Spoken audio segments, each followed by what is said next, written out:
So, today we're going to dig deep into the history of Gujarat. But here's the twist. This story starts way, way back, long before the region was even called Gujarat. We're about to travel thousands of years into the past to uncover the ancient civilizations and forgotten empires that literally laid the foundation for the Gujarat we know. All right, let's dive in. So get this. Here's a thought to kick us off that might just surprise you.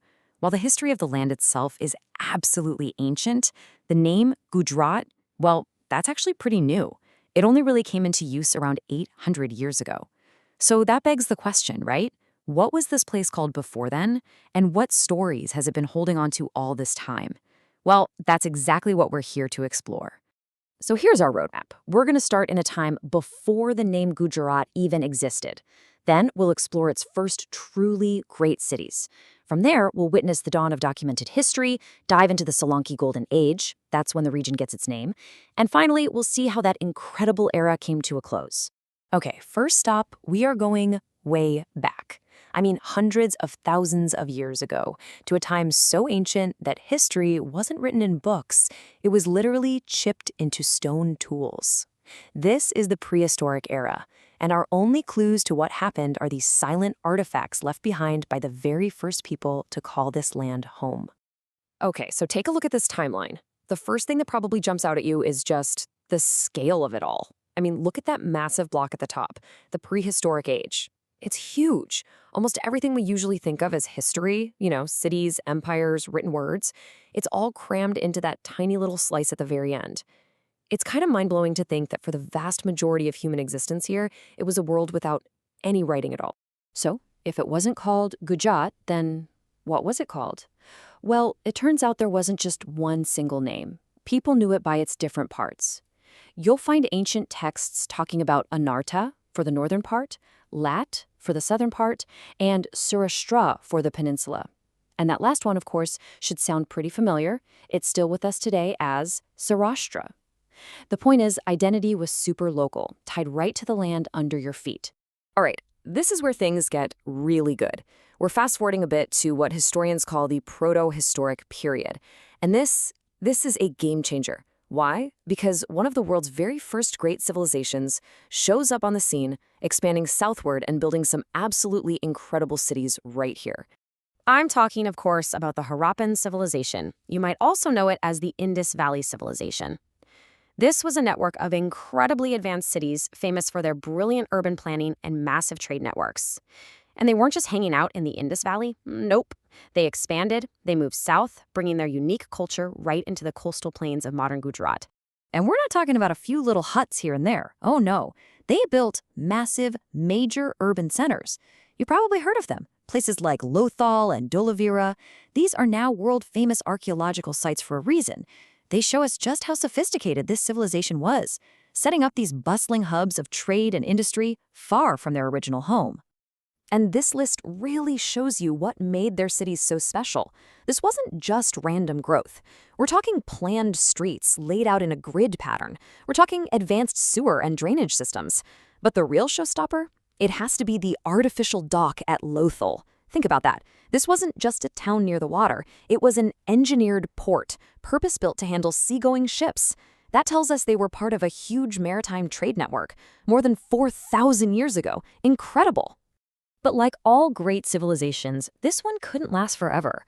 Around 1900 BCE, something big changed. All the archaeological evidence we have points to some kind of major environmental shift, maybe massive floods that changed the course of rivers and threw everything into chaos. The cities didn't just disappear in a puff of smoke, it was more of a slow unraveling as society reorganized and life in the region gradually became more rural again. Okay, big shift coming up now. Up to this point, we've been relying on archaeology, looking at pottery and city layouts. But now we're entering a time when history starts talking to us, literally. We're talking about written records, all thanks to the arrival of a massive empire that stretched across the subcontinent. And the reason for this change is the arrival of the Mauryan Empire. This is when the region's history goes from proto-historic to just plain historic. Why? Because for the very first time, we get written records. We're talking names, dates, official orders, all carved right into stone. The Mauryans set up their provincial capital at a place called Giranaga, right near modern Junagadh, making it the new center of power. And how do we know this? Well, it's pretty amazing, actually. There's this giant rock at Girnar, and it's almost like a public bulletin board that was used for centuries. Different kings came along and carved their own messages on it. It tells the story of a big reservoir, the Sudarshan Lake, who built it under the Mauryans, and who repaired it centuries later after a storm. It's basically a 2,000-year-old progress report on a major public works project. Now, after the Mauryas, power changes hands a few times. First, you get the Western Kshatrapas, and they rule for a good long while from that same capital.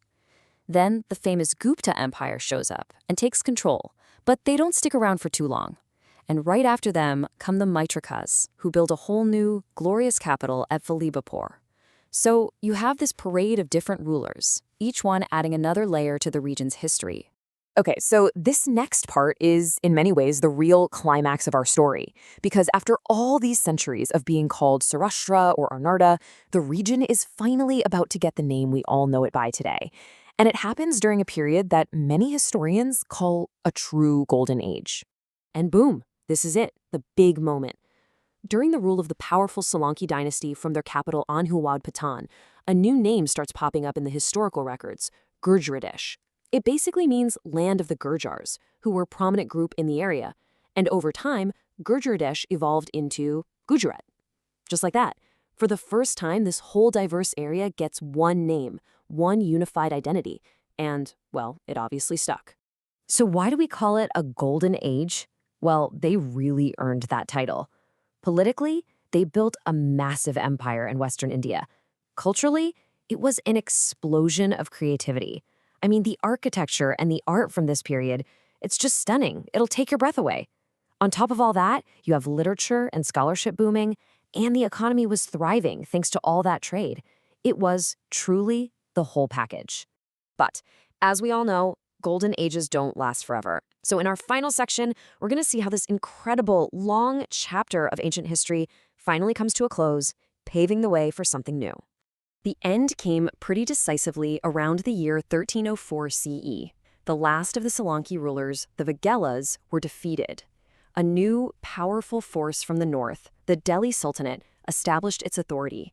And that event right there, that's the line in the sand. That's what historians see as the end of Gujarat's ancient period and the beginning of its medieval one. A chapter over 1,500 years long, just closed.